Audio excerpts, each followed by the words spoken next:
Pinayot ko na rin, putang na ng traffic, wala pa akong helmet, paatras na ngayon. Ang traffic sa Pilipinas, no? Lalo na pag magpapasko, pahirap na pahirap ang transportasyon. Oo, nakakaloka. Diyos ko, kahit sa LA, ang bagal na ng takbo. Bumaba na ako ng bus eh. Putang ina, inunahan ko pa yung Philippine Rabbit. Mas mabilis pa lang kabayo sa rabbit. Hindi na natunay. Oo. Sumikip lalo yung mic ko. Nasaan yung isang mic? Ay, ito. Sana ino-on mo, di ba?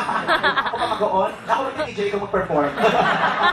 I-on mo lang ang mic, pinaitamaran mo pa, hayop ka. Tapos pinag-atribidahan mo pa yung pagpupusot ng kulot mong buhok. Hello, hello, hello, hello, hello. Para wala, dalawa na lang, hello? Hello, hello, hello. Para mas gusto ko to. Ayan. Ito na lang. Ay, ang buhok yan, no?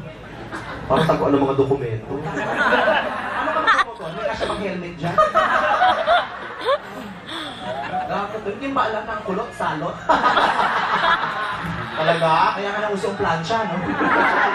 Wala naman gusto magkulot ngayon. Puta ka, ang huling nagkulot si Bob Marley.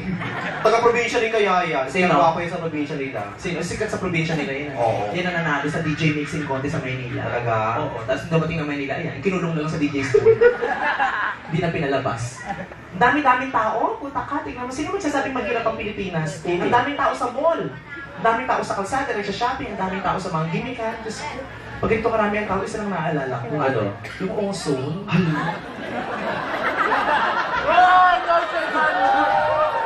Ano ba sinabi ko? Sinabi ko yung ozone. Di ba naman panahon ng ozone, sikat ang ozone. Dito maraming tao nagpupunta doon pag gumigimik. Di ko naman sinabi magkakaroon ng sunog dito at maraming mamamatay, mga tanga. Eh kasi naisip nila, syempre pag maraming tao tsaka sa isang lugar, syempre sa ozone, maraming namatay kasi katarantaduhan yung lugar na yun, walang fire exit. Sa bagay. Itong lugar na ito may Saan kinamatay nila? bagok lang pinag- Rihanna. Diba? Rihanna, disturbing. Diyan ka lang. Hindi kasi kayo, yung mga tao, alam mo kaya pag may ibang ganyan sa kuna, mas maraming namamatay kasi lahat natataranta. Oo. Keep your composure. Diba? Huwag kayo natataranta, dapat nag-iisip kayo, huwag kayo nagmamadali, huwag kayo nagtutulakan, diba? Ang dapat gawin. Hindi kung saan kayo lumalabas. Nakita nyo yung ibang tao kayo dami namamatay, pa nagkakasunod, magkukunahan ko pa sa fire exit, mga tanga, kaya kayo namamatay. Eh kasi yung fire exit, syempre. Huwag kayong lumalabas sa fire exit pag may sunog dahil dyan lumalabas ang apoy. Kaya mag-fire exit. Saan sila lalabas? Saan pumasok doon din? Punta ka nakita ng fire exit, lalabas pa? Ba't ka exit doon? Apoy ka ba? Nakalagay ba human exit? Di ba nakalagay fire exit? Ito yung tanga? May point to. Putang ina. Ang masama lang, bakit tayo may fire exit? Wala namang fire entrance. Diba? Kasi yung may-ari, dapat ipapalagay ko yung fire entrance para alam namin pagpapasok na.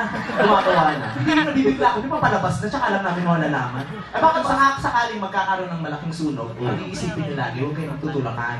Kailangan paunahin nyo yung mga kailangan mauna. Ang paglabas ay kailangan depende sa laki ng katawan. So ano dapat mauna? Mas payat una, yung pinakamatataba sa dulo. Bakit? Para pag nasunog, malutong yung batok. Sagot ko yung tenga. Ate, alam mo na kung saan ka.